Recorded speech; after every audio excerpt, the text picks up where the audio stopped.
विद्यार्थियों, उम्मीद है आप सभी की पढ़ाई अच्छे से हो रही होगी और आप अपने पढ़ाई पे स्टडी पे फोकस कर रहे होंगे।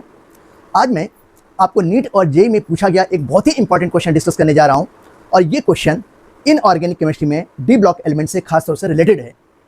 क्वेश्चन क्या हुआ है, increasing order of covalent character बताना है। इंक्रीजिंग ऑर्डर और किसका बताना है। यहाँ पे 4 ऑप्शन दिया गया है, HgCl2 mercury chloride, CdCl2 cadmium chloride, ZnCl2 zinc chloride. यहाँ पर दिया गया कि HgCl2 से ज़्यादा CdCl2 का होगा, CdCl2 से ज़्यादा ZnCl2 का होगा। दूसरे ऑप्शन में दिया है कि HgCl2 से अधिक ZnCl2 का होगा और ZnCl2 से भी अधिक किसका होगा, CdCl2 का कैडमियम क्लोराइड का होगा। फिर थर्ड वाले ऑप्शन में दिया गया कि जिंक क्लोराइड से अधिक कैडमियम क्लोराइड का होगा और इससे भी अधिक किसका होगा, मर्क्यूरी क्लोराइड का होगा। और फोर्थ वाले ऑप्शन में दिया गया है कि इन तीनों ही हैलाइड का, जिंक के हैलाइड, जिंक के क्लोराइड, कैडमियम के क्लोराइड और मर्करी के क्लोराइड का कोवैलेंट कैरेक्टर इक्वल होगा। अब आइए देखें थोड़ा सा इस चीज़ को, इस कॉन्सेप्ट को, इस क्वेश्चन को डेप्थ में देखते हैं। आइए कैसे हम लोग सॉल्व करते हैं, जरा इस बात को देखें।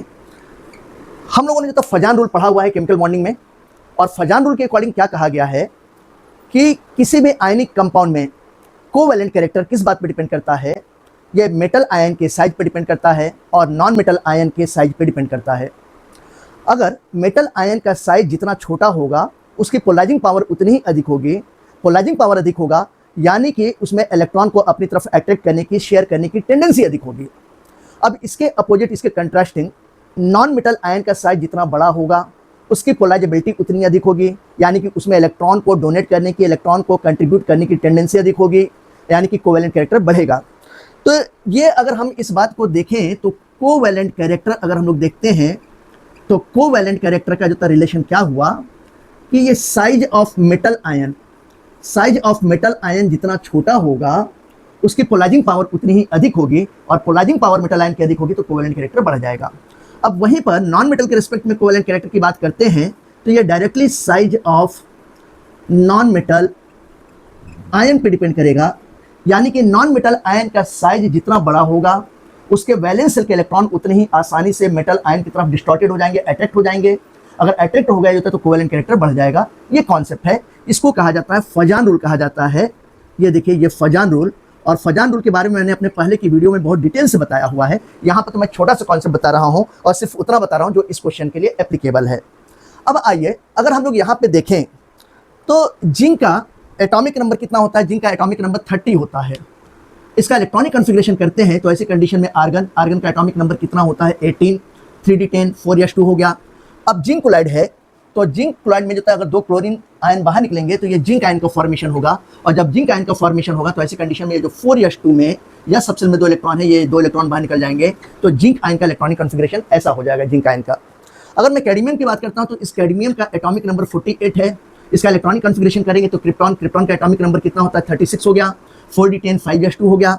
अब जैसे यहाँ पे आप देख रहे हो कि CdCl2 है, अगर 2 क्लोरीन एटम बाहर निकलेंगे क्लोराइड आयन के फॉर्म में तो कैडमियम पे 2 पॉजिटिव चार्ज डेवलप होगा और इसका इलेक्ट्रॉनिक कॉन्फ़िगरेशन में ये 5s सबसेल में प्रेजेंट 2 इलेक्ट्रॉन ये बाहर निकल जाएंगे।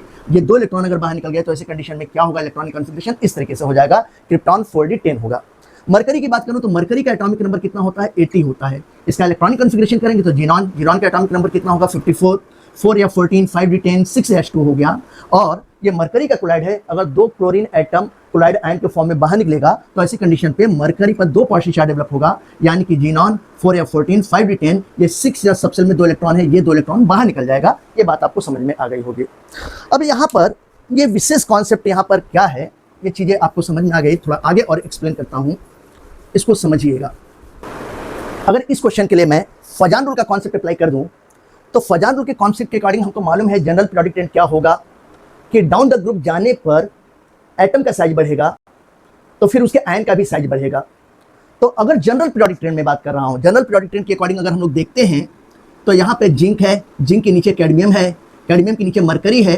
तो जनरल पीरियोडिक टेबल क्या कहता है कि जिंक के कंपेयर में कैडमियम का साइज बड़ा होगा और कैडमियम के कंपेयर में जो मरकरी का साइज बड़ा होगा, यानी कि डाउन द ग्रुप जाने पर साइज बड़ा होता जाएगा, क्योंकि ये सभी सेम ग्रुप के 12 ग्रुप के मेंबर्स हैं। अब अगर इस कॉन्सेप्ट को मैं अप्लाई करता हूं तो यहाँ पर आप देखो कि जिंक का साइज होता है सबसे छोटा साइज है, ये स्मॉलेस्ट साइज है इन तीनों में, और मरकरी का साइज होता है सबसे बड़ा साइज होना चाहिए, बिगेस्ट साइज होना चाहिए। अब मैंने आपको क्या बोला कि मेटल आयन का साइज अगर छोटा होगा तो फिर कोवैलेंट कैरेक्टर अधिक होगा। तो अगर इस कॉन्सेप्ट के अकॉर्डिंग हम लोग देखते हैं तो क्या समझ में आ रहा है कि यहाँ पर जिंक क्लोराइड में सबसे अधिक होगा। जिंक क्लोराइड्स में सबसे ज़्यादा जो कोवेलेंट कैरेक्टर होगा उससे कम किस में होगा, CdCl2 में होगा, और उससे भी कम किस में होगा, मर्क्यूरी क्लोराइड में कोवेलेंट कैरेक्टर सबसे कम होगा उस कॉन्सेप्ट के अकॉर्डिंग। और यही जो कॉन्सेप्ट मैं आपको बता रहा हूँ 99.99% बच्चे जो है इसी कॉन्सेप्ट को अप्लाई करते हैं, फजान रूल के अकॉर्डिंग चलते हैं, और फिर यहीं पर जो है ये बात गड़बड़ हो गई, ये रॉन्ग हो गया। ये यहाँ पर जो है क्या स्टेटमेंट काम करता है, अब सही कॉन्सेप्ट आप समझिएगा ये क्यों गलत हो गया, क्या जो है राइट कॉन्सेप्ट है, इस बात को हम लोग देखते हैं। जैसा अभी मैंने आपको थोड़ी देर पहले जिंक का जो इलेक्ट्रॉनिक कॉन्फ़िगरेशन बताया जिंक आयन का, तो जिंक आयन का इलेक्ट्रॉनिक कॉन्फ़िगरेशन करते हैं तो ये आर्गन हो गया, यहाँ पर 3d10 हो गया। अब इसी तरीके से अगर हम कैडमियम आयन का इलेक्ट्रॉनिक कॉन्फ़िगरेशन करते हैं तो ये कीटोन हो गया, और यहाँ पर जो क्या हो जाएगा, ये 4d10 हो जाएगा। अगर हम लोग तो मरकरी आयन का इलेक्ट्रॉनिक कॉन्फ़िगरेशन करते हैं तो ये जिनॉन हो गया, और यहाँ पर देखिए ये 4f14 हो गया, और यहाँ पर जो क्या हो जाएगा, ये 5d10 हो जाएगा। ये किसका है, ये जिंक आयन का है, ये कैडमियम आयन का है, और ये मरकरी आयन का इलेक्ट्रॉनिक कॉन्फ़िगरेशन है। अब आप देखिए कि यहाँ पर भी जो सारे के सारे जो ऑर्बिटल कंप्लीटली फिल्ड हैं, ठीक है ना। किसके केस में, जिंक आयन के केस में। अगर हम लोग कैडमियम आयन के केस में देखते हैं तो यहाँ भी जो सारे के सारे ऑर्बिटल कंप्लीटली फिल्ड है, और फिर इसी तरीके से मरकरी आयन के केस में देखते हैं तो यहाँ भी जो सारे के सारे जो आयंस कंप्लीटली जो फिल्ड है। जब सारे के सारे जो आयंस कंप्लीटली फिल्ड हैं तो आप जनरली जानते हो कि जो पार्शियली फिल्ड ऑर्बिटल्स होते हैं वो पुअर सीडिंग इफेक्ट कॉज करते हैं, और जब पुअर सीडिंग इफेक्ट कॉज होता है तो ऐसी कंडीशन में इफेक्टिव न्यूक्लियर चार्ज की वैल्यू बढ़ जाती है, और जब इफेक्टिव न्यूक्लियर चार्ज की वैल्यू बढ़ जाती है तो एटम का साइज छोटा हो जाता है। ये कॉन्सेप्ट है, इसको आप ध्यान दीजिएगा। अब यहाँ पे जो सारे के सारे ऑर्बिटल कंप्लीटली फिल्ड हैं, यानी कि ऐसा समझ में आ रहा है कि यहाँ पर पुअर सीडिंग इफेक्ट कॉज नहीं होगा, ये काम नहीं करेगा। लेकिन यहीं पे आप रुकिए, जरा समझिए।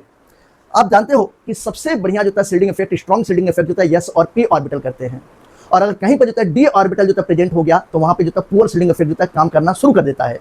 और अगर f ऑर्बिटल है तो f ऑर्बिटल की वजह से और ज़्यादा जो पुअर सीडिंग इफेक्ट कॉज करेगा, और ज़्यादा पुअर सीडिंग इफेक्ट कॉज करेगा तो इफेक्टिव न्यूक्लियर चार्ज बढ़ जाएगा, यानी कि एटम में न्यूक्लियस में प्रेजेंट प्रोटॉन वैलेंस शेल के इलेक्ट्रॉन पर अधिक से अधिक अट्रैक्शन फोर्स लगाएगा, जिसकी वजह से एटम का साइज छोटा हो जाएगा।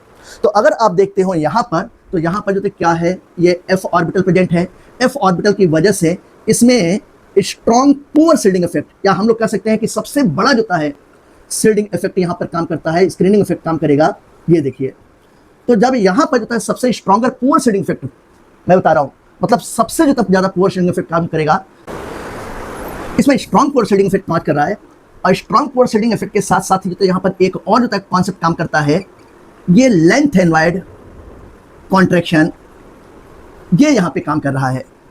लेंथराइड कॉन्ट्रैक्शन काम क्यों कर रहा है, क्योंकि जिंक अगर आप देखो तो ये 4th पीरियड का है, ये 6th पीरियड का है, ये 7th पीरियड का है, तो 7th पीरियड के एलिमेंट्स में लेंथराइड कॉन्ट्रैक्शन काम करता है। तो इन दोनों कारणों की वजह से अगर आप साइज की बात करते हैं तो साइज जो है सबसे बड़ा जो किसका हो जाएगा, कैडमियम आयन का। उससे जो छोटा साइज किसका हो जाएगा, ये मर्करी आयन का हो जाएगा, और सबसे छोटा साइज किसका होगा, जिंक आयन का, Zn2+ का हो जाएगा। अब यहाँ पर आप देखो कि सबसे छोटा साइज जो है जिंक आयन का हो रहा है, तो फिर आप गेस कर रहे हो कि जिंक एक क्लोराइड में कोवेलेंट कैरेक्टर अधिक होगा, फिर उससे जो है फिर ज़्यादा, अरे उससे कम किस में होगा, मरकरी के आयन में होगा, और सबसे जो कम किस में होगा, जो Cd2+ में, इसके आयन में होगा, इसके क्लोराइड में होगा। लेकिन ये बात जो सही नहीं है। अगर आप देखते हैं यहाँ पर, तो इन्हीं दोनों इफेक्ट की वजह से, स्ट्रॉन्ग पुअर सीडिंग इफेक्ट और लेंथराइड कॉन्ट्रैक्शन, इन दोनों इफेक्ट की वजह से आप क्या देखोगे कि मरकरी के क्लोराइड में सबसे ज़्यादा जो कोवेलेंट कैरेक्टर होगा, इससे कम जो कोवेलेंट कैरेक्टर कैडमियम के क्लोराइड में होगा, और सबसे कम कोवेलेंट कैरेक्टर किस में होगा, ZnCl2 में होगा।